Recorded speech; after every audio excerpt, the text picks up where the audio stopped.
Top quality और consistent performance के लिए सिर्फ सिल्वर पंप नाम याद रखना।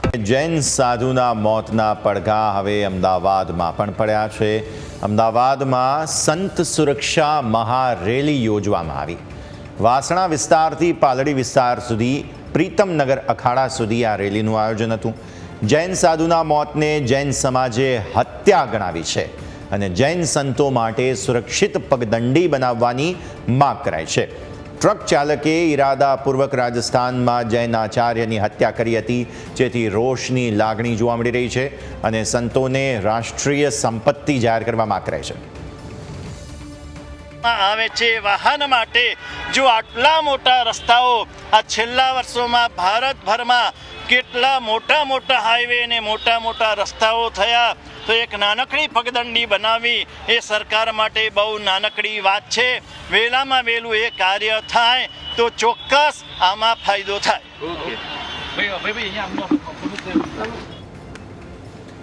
તો જૈન સંતના મોત બાબતે એસઆઈટીની રચના કરવાની પણ માગ આ રેલી દરમિયાન કરવામાં આવી છે। આપને જે રીતે અમે તસવીરો બતાવી રહ્યા છીએ, આ મહારેલીનું આયોજન કરવામાં આવ્યું તેની સીધી તસવીરો અત્યારે ફિલહાલ આપ નિહાળી રહ્યા છો, જે વાસણા વિસ્તારથી પ્રીતમનગર અખાડા સુધીની આ રેલી છે અને જૈન સાધુના મોતને હત્યા ગણાવવામાં આવી રહી છે।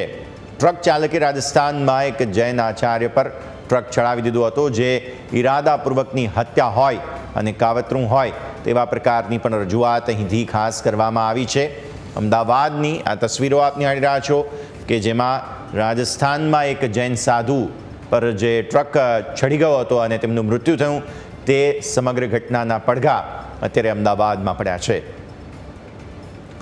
સંવાદદાતા દીપેન અત્યારે ફિલહાલ આપણી સાથે જોડાઈ રહ્યા છે। દીપેન, જણાવો, જે રીતે આ સમગ્ર રેલીનું આયોજન છે, કયા પ્રકારના મુદ્દા અહીં રજૂ કરવામાં આવી રહ્યા છે?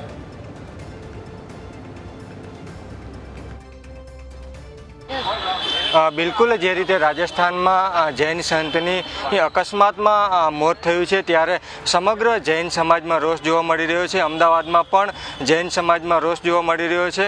વાસણાથી લઈને પાલડી પ્રીતમનગર અખાડા સુધી જૈન સમાજના મુનિઓ અને જે શ્રાવકો છે તેમણે વિરોધ રેલી છે તે કાઢી હતી। મહત્વનું છે કે જે રીતે જૈન મુનિઓના અકસ્માતમાં મોત થઈ રહ્યા છે ત્યારે સ્પષ્ટ આક્ષેપ કરવામાં આવ્યો છે કે જૈન સંતો છે તેમનું ટાર્ગેટ કિલિંગ છે તે કરવામાં આવી રહ્યું છે। ત્યારે આપણી સાથે જૈન અગ્રણીઓ છે તે જોડાયા છે।